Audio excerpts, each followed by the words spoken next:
Elon Musk அவர்கள் கடினமான வாய்ப்பை தேர்ந்தெடுத்தார். அவர் உருவாக்கிய நிறுவனமான டெஸ்லா நிறுவனமாகட்டும், எலக்ட்ரிக் கார்களை உருவாக்கணும், அதே மாதிரி ஸ்பேஸ் எக்ஸ் நிறுவனமாகட்டும், மக்களை ஸ்பேஸ் டூர் கூட்டிகிட்டு போகணும், ரீயூசபிள் ராக்கெட்டுகளை உருவாக்கணும், செவ்வாய் கிரகத்துக்கு மக்களை கூட்டிகிட்டு போகணும் அப்படின்ற மாதிரி ரொம்ப கஷ்டமான வாய்ப்பை தேர்ந்தெடுத்தார். ஆனால் இந்த டெஸ்லா நிறுவனத்தையும் ஸ்பேஸ் எக்ஸ் நிறுவனத்தையும் உருவாக்க அவர் படாத பாடுபட்டாருங்க. கிட்டத்தட்ட தன்னுடைய மொத்த சொத்துக்களையும் விற்று திவாலாகிற நிலைமைக்கு வந்துட்டாரு. ஆனால் அதிலிருந்து மீண்டு எப்படி நம்பர் 1 பணக்காரனாக மாறினாரு அப்படின்றதான் நம்ம பார்த்துட்டு இருக்கோம். இது Elon Musk success story episode number 7. 2002ஆம் ஆண்டு எலன் மாஸ்க் அவர்கள் ஸ்பேஸ் எக்ஸ் நிறுவனத்தை உருவாக்கினார். அடுத்த 2 வருஷத்துக்குள்ள நம்மளே ஒரு ராக்கெட்டை உருவாக்கி அதை விண்ணில் ஏவணும் அப்படின்னு இலக்கும் நிர்ணயிச்சாரு எலன் மாஸ்க். ஆனா யோசிச்சு பாருங்க, அமெரிக்கா, ரஷ்யா, சைனா, இந்தியா அப்படின்ற மிகப்பெரிய தேசம் மிகப்பெரிய அளவுல செலவு பண்ணி ராக்கெட்டுகளை உருவாக்குறாங்க. ஆனா இதே விஷயத்த தனி மனிதனா ஒருத்தர் செய்யணும் அப்படி நினைச்சார்னா அதற்கு எவ்வளவு பணம் தேவைப்படும். சரி, பணத்தை கூட விடுங்க, எவ்வளவு ஹார்ட் ஒர்க் இருக்கணும், எவ்வளவு மன உறுதி இருக்கணும். ஒரு தடவை ராக்கெட் ஏவக்கூடிய முயற்சி தோல்வி அடைஞ்சிருச்சு அப்படின்னா கிட்டத்தட்ட பல 100 கோடி ரூபாய் வீணா போயிடும். இதுல சக்சஸ் ரேட்டே கொஞ்சம் கம்மி தான். ஆனாலும் இந்த துறையை துணிச்சலா தேர்ந்தெடுத்தாரு எலன் மாஸ்க்.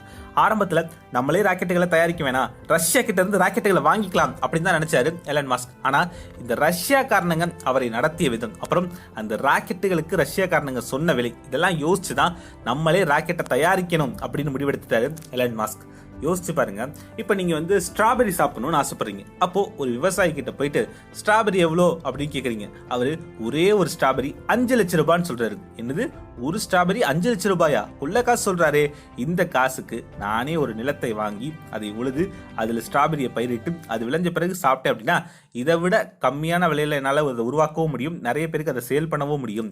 எதுக்கு இவனுக்கு இவ்வளவு காசு கொடுக்கணும் அப்படின்னு முடிவெடுத்து ஸ்ட்ராபெரியை பயிரிட ஆரம்பிச்சிட்டீங்க அப்படின்னா அது எவ்வளவு பெரிய விஷயம் யோசிச்சு பாருங்க.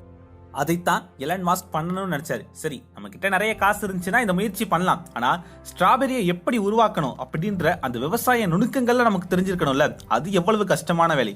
ஒரு சாதாரண ஸ்ட்ராபெரி செடியை உருவாக்குறதே அவ்வளவு கஷ்டம் அப்படின்னா இதுவரை யாரும் அவ்வளவு தூரம் பயணிக்காத விண்வெளித்துறையில ராக்கெட்டுகளை உருவாக்கணும் அப்படின்னா அது எவ்வளவு கஷ்டமான ஒரு வேலை அப்படின்னு யோசிச்சு பாருங்க. நீங்க எவ்வளவு யோசிச்சாலும் நீங்க நினைச்சு பார்க்கறத விட கஷ்டமான வேலை இந்த ராக்கெட் விடுறது. ஆனாலும் அந்த துறையை தேர்ந்தெடுத்தாரு எலன் மாஸ்க். 2ஆம் உலகப் போருக்கு பிறகு 1957 இருந்து 1966 வரைக்கும் கிட்டத்தட்ட 400க்கும் மேற்பட்ட ராக்கெட்டுகளை ரஷ்யாவும் அமெரிக்காவும் விண்வெளிக்கு அனுப்பியிருக்காங்க. ஆனால் அதுல கிட்டத்தட்ட 300க்கும் மேற்பட்ட ராக்கெட்டுகள் தோல்வி அடைந்திருக்கு.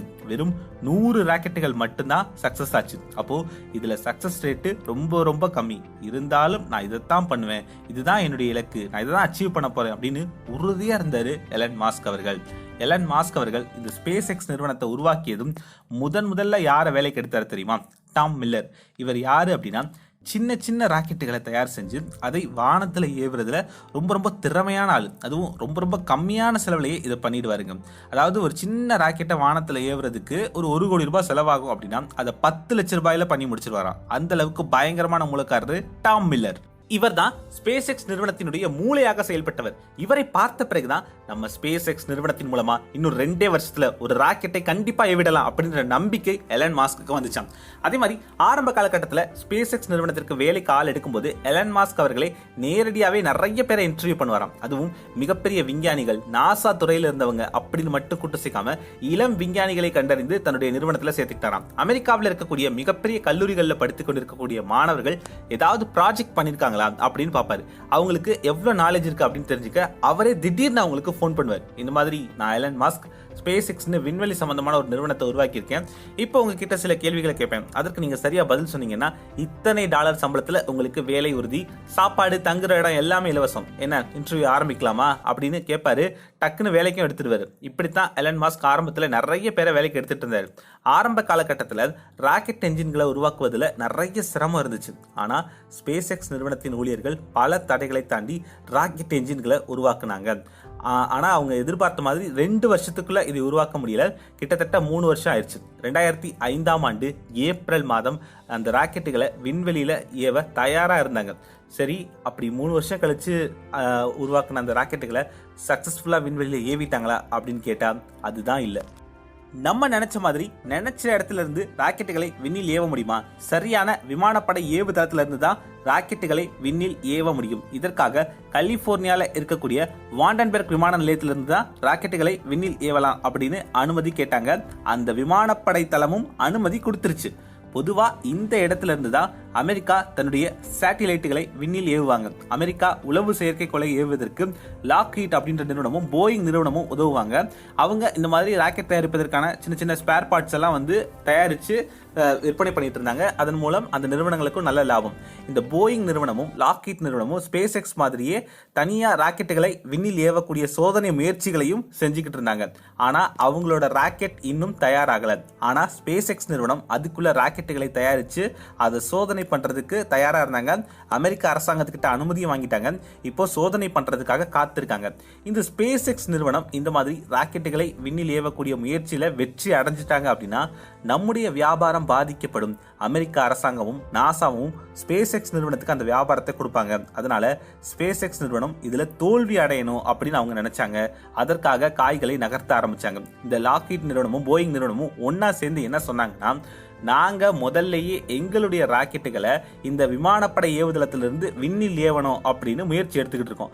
நாங்க தான் வந்து ஃபர்ஸ்டே ரெஜிஸ்டர் பண்ணி வச்சிருந்தோம். அதனால எங்களுக்கு வாய்ப்பு கொடுத்த பிறகுதான் ஸ்பேஸ் எக்ஸ் நிறுவனத்துக்கும் வாய்ப்பு கொடுக்கணும் அப்படின்னு சொன்னாங்க. சரிடா, நீங்களே ஃபர்ஸ்ட் பண்ணிட்டு போங்க அப்படின்னு சொன்னார் எலன் மஸ்க். ஆனா நாங்க இன்னும் எங்களோட ராக்கெட்டுகளை உருவாக்கவே இல்லை. நாங்க உருவாக்கிய பிறகுதான் எங்களோட ராக்கெட்டுகளை விண்ணில் ஏவி சோதனை பண்ண முடியும் அப்படின்னு சொன்னாங்க. சரி, உங்க ராக்கெட்டுகளை எப்ப சோதனை பண்ணுவீங்க அப்படின்னு எலன் மாஸ்க் கேட்டாரு. இன்னும் சில வாரங்கள்ல ராக்கெட் முடிஞ்சிடும். நாங்க அதை உருவாக்கி சோதனை செஞ்ச பிறகுதான் நீங்க பண்ணணும் அப்படின்னு அந்த ரெண்டு நிறுவனங்களும் கட் அண்ட் ரைட்டா சொல்லிட்டாங்க. அப்பதான் எலன் மாஸ்க் கேட்டாரு, அடே நீங்க இன்னும் ராக்கெட்டே உருவாக்கல, ராக்கெட்டை ரெடியா கையில வச்சிருக்கிற என்னையும் சோதனை பண்ண விட மாட்டேங்கிறீங்க, ஏன்டா இப்படி பண்றீங்க அப்படின்னு கதறினாரு எலன் மாஸ்க்.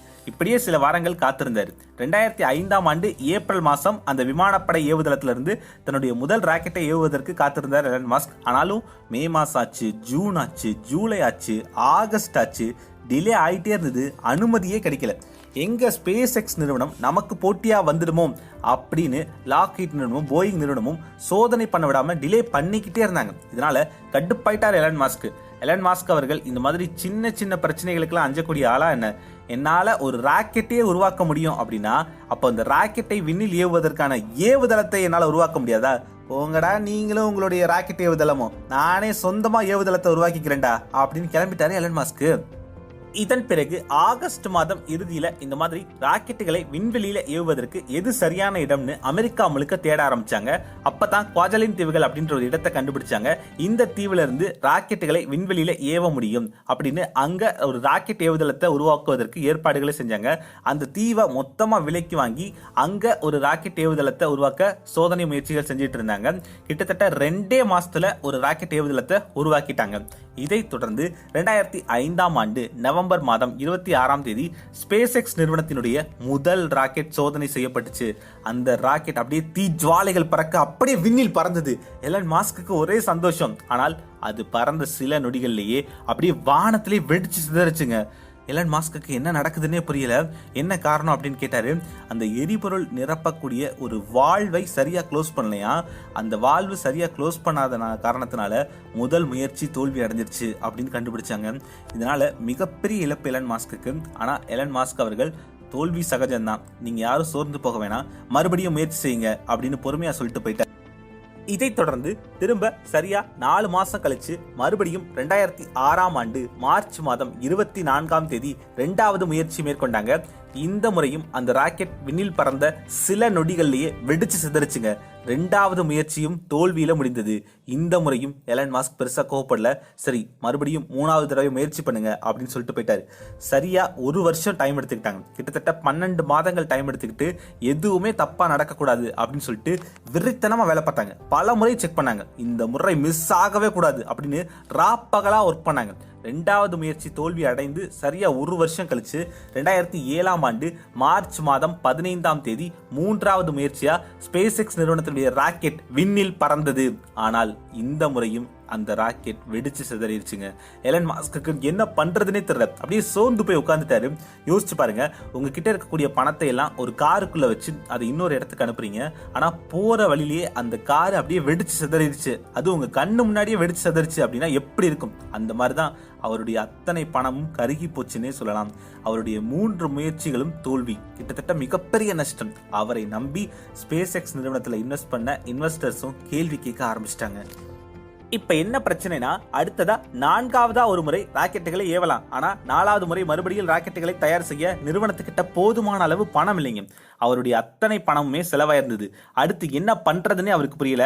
கிட்டத்தட்ட வெற்றி கிட்ட நெருங்கும் போது தோல்வி அடைந்துட்டோம். இன்னும் ஒரே ஒரு முறை முயற்சி பண்ணா கண்டிப்பா ஜெயிச்சிடலாம். ஆனா 4வது முறை முயற்சி பண்ண பணம் இல்லையே, என்ன பண்றதுன்னு விழி பிதுங்கி உட்கார்ந்து இருந்தாராம் எலன் மாஸ்க். இதே காலகட்டத்தில் தான் டெஸ்லா நிறுவனத்திலையும் பணத்தை நிறைய முதலீடு செஞ்சிருந்தாரு. ஆனா அந்த டெஸ்லா நிறுவனமும் அவருக்கு லாபத்தை கொடுக்கல. இவர் முதலீடு பண்ணி வச்சிருந்த ஸ்பேஸ் எக்ஸ் நிறுவனமும் டெஸ்லா நிறுவனமும் மிகப்பெரிய தோல்வி. இதிலிருந்து எலன் மாஸ்க் எப்படி மீண்டு வந்தாரு, ஸ்பேஸ் எக்ஸ் நிறுவனமும் டெஸ்லா நிறுவனமும் அடுத்து எப்படி சக்சஸ்ஃபுல் நிறுவனமா மாறுச்சு அப்படிங்கறதெல்லாம் அடுத்தடுத்த அத்தியாயத்துல பார்க்கலாம். ட்ரீம் பிக் அச்சீவ் பிக், என்பதெல்லாம் உயர்வு.